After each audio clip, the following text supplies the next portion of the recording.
As a Gen Z lobotomite, there's nothing cooler in my eyes than evading taxes, a time-honored tradition among generations of citizens either refusing to pay the man out of laziness or a desire to keep their own money.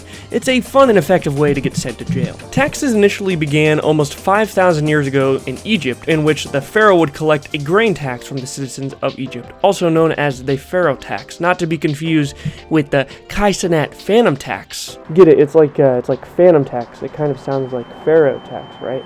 It's a play on words. See, I don't think. And since then has evolved into a multi-tiered system of paying taxes for pretty much anything. You're taxed on income, interest, dividends, property, food, sometimes kind of complicated, anything you can really imagine, at least in the United States. But either way, almost everywhere in the world, you're paying taxes unless you're like a child or something, which if you are, get the fuck out of here. What are you doing? Go, watch Subway Surfer Reddit reaction videos on TikTok or something, man. I don't know. But even these annoying little shitheads will one day have to suffer two of the most assured things in life: death and taxes. And you know, some people just don't want to do that. And I mean, can you really blame them? No one really likes paying taxes. And so, here are the top 5 biggest cases I was able to find of people dodging taxes, because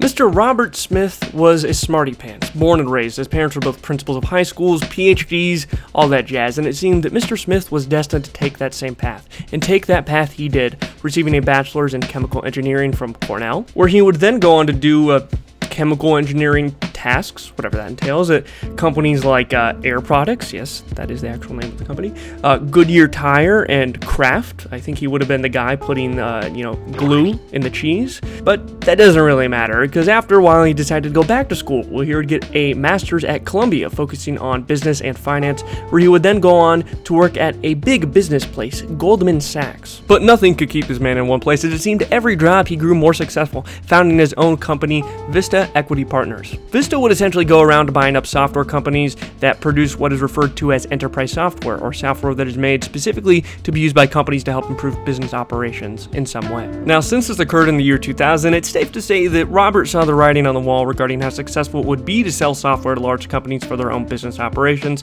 something that is now very commonly done today, and because of this, ended up becoming a billionaire by doing it. And for years, Smith was regarded as a pretty chill guy, donating a lot of money, paying off student loans for people, but behind the scenes, Smith had been dodging a whole lot of taxes. Starting in the mid-90s, Smith would strike up a deal with another figure that actually appears a bit later on this list, so I'm going to keep him kind of mysterious, to help him set up offshore bank accounts. In exchange, this individual invested $1 billion to help Smith set up Vista Equity Partners. And in these offshore bank accounts owned by Smith, there was a fat sum of $200 million in untaxed income owned by him. After years of investigation, in 2020, he was finally approached with the tough decision of having to take a non-prosecution agreement with the Department of Justice. In exchange for taking this agreement, he agreed to help testify against that previously mentioned mystery business partner that we'll get onto later. But this didn't stop Smith from having to pay a fine of $139 million.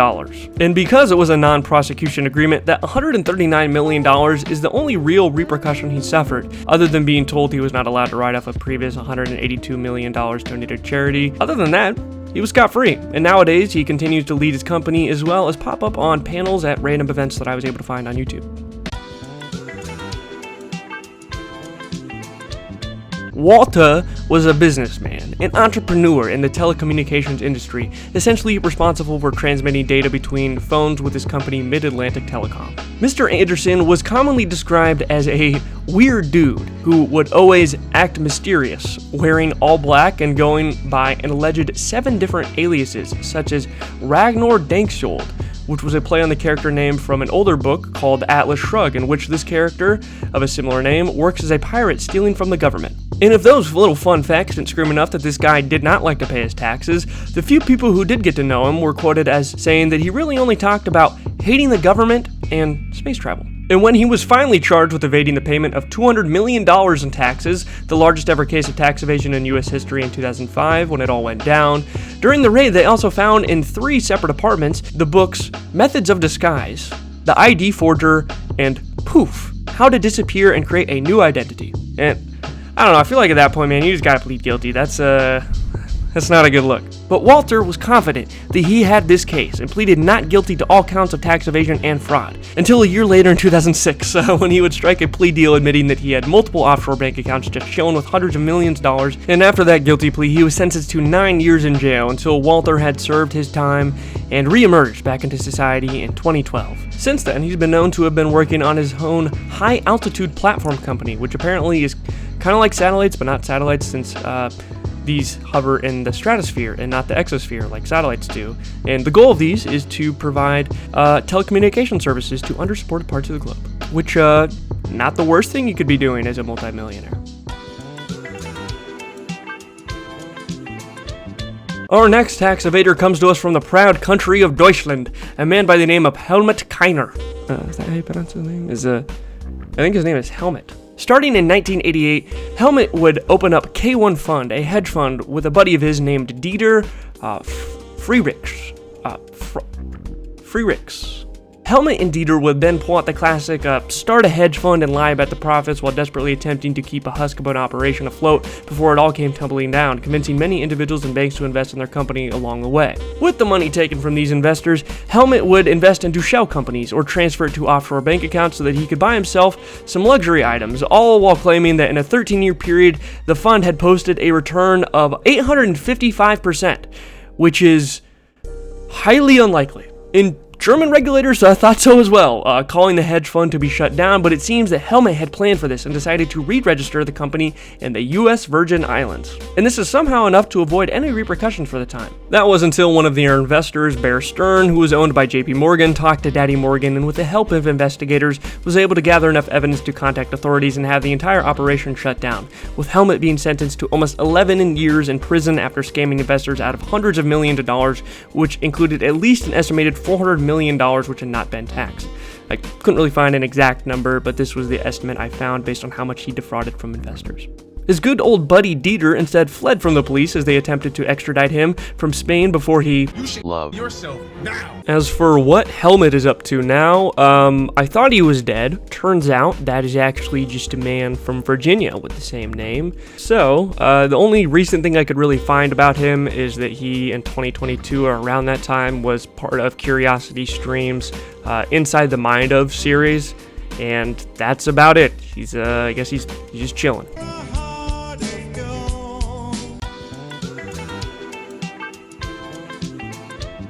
From a young age, back before even the Second World War, our boy Bernie was a big fan of motor vehicles, and for that reason was also a big fan of racing.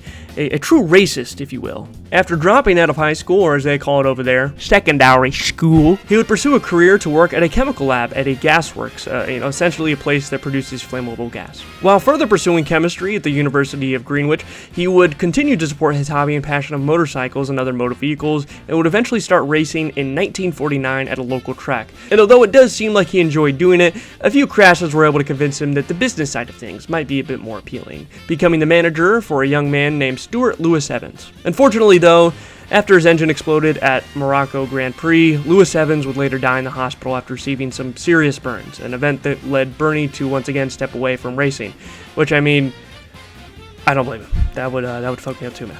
Around a decade later in 1970, Bernie would become manager of another racer, Jochen Rindt, also becoming a partial owner of Rindt's Formula 2 team, Lotus, which, to be honest, I didn't know there was anything other than the one formula, but I guess you learn something new every day. But Bernie would yet again lose one of his racers, as Rindt during a trial lap would tragically spin out of control, crashing head-on into a guardrail. Although he would unfortunately pass on the way to the hospital, Rindt had such a huge lead after winning 5 out of 10 races in the Grand Prix earlier that season that when the championship finally came around, he would still be in the lead, causing him to win the first and only World Championship posthumously. Although shaken up by this event, Bernie would continue to stay around in the motor racing world, quickly gaining more and more influence in the scene before forming the Formula One Constructors Association, or FOCA, with some colleagues in 1974, later becoming CEO of the organization in 1978, during where he would go through a notorious legal battle with FIA, the main governing body of Formula One, before he was eventually able to gain the television rights to broadcast Formula One.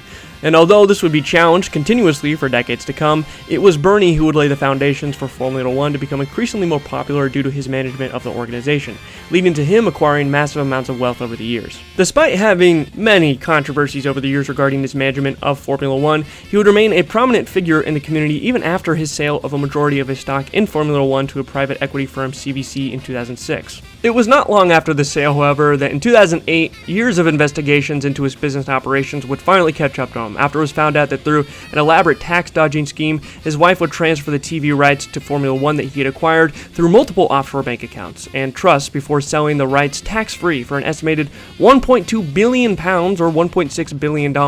Despite investigators being able to prove this information, apparently the legality of it all seemed to fall into a fairly gray area, and they would later strike a deal with Ecclestone to pay only £10 million to UK tax authorities in exchange for not having to go through a long legal battle, and he would also avoid any criminal charges for the matter. For reference, though, it was estimated that Ecclestone's family trust earned around this same £10 million every 6 weeks in interest alone, meaning that this wasn't just a slap on the wrist, it was a gentle tap on the wrist, if anything. Nowadays, Ecclestone is still somehow kicking it, 93 years old, but unfortunately, he's recently been wrapped up in yet another tax evasion lawsuit for a separate offshore bank account in Singapore that was said to have almost £650 million unreported. This time, apparently, things were a bit more clean-cut, and so the authorities were able to get him sentenced to a whopping 17 months in prison, which was later suspended. And they say the rich are above legal punishment. He sure proved those naysayers wrong.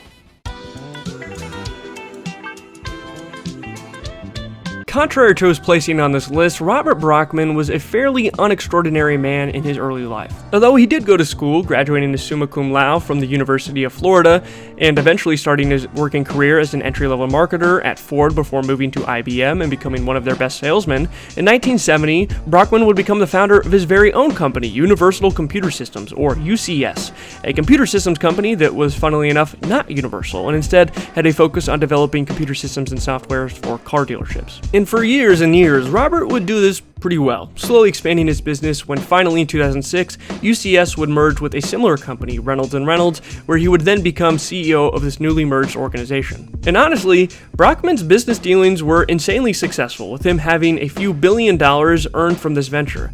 But problems would begin almost a decade prior in the mid-1990s with the previously mentioned Robert F. Smith. At this time, Brockman would come up to Smith with an offer. You help me set up some offshore bank accounts and I invest $1 billion into your new business, Vista Equity Partners. And as we already know, the two fellas shook hands on this proposal, and for almost 25 years, the two got away with this scheme. But as 2020 approached, the empire that he had built would begin tumbling down as a 39-count indictment hit Brockman for concealing over $2 billion from the IRS. Although he would initially plead not guilty, two things would strongly push against the idea that he was innocent of his crimes. One being the Pandora Papers, a set of leaked documents that exposed a large amount of wealthy elites for hiding money offshore to dodge taxes, and of course, our boy Robert was on those lists. And two, his previous partner Robert F. Smith agreeing to cooperate with investigators to help ensure he could avoid jail time. And although it was looking like Brockman could face some serious punishment, he would sadly die at the age of 81 from the horrible disease that is dementia. So, pouring out for our boy Bobby B, a true inspiration to tax evaders everywhere. Thank you all for watching this month's video. It wasn't the one I had originally intended to make, so I really had to grind this one out. And turns out, finding the largest tax evaders of all time is a bit more difficult than you would think. So a lot of this was just a lot of guessing and checking. There's a chance that I missed some on the list, and of course, the largest tax evaders of all time have probably yet to be caught. So this list will eventually be changing, just like the lovely individuals supporting me over on Patreon: Mads, Dave the Unknown, Griff, Einhart Anderson, Turmeric, Maddie Grady, The Commenting Cat, and Zarl Dunking. I can't thank you enough, as always, for your support, and hopefully, I'll be able to make enough off of this stuff to properly earn myself a place on this list one day. Who knows? Anyways, thank you for watching, and I'll see you all in the next one. Take care.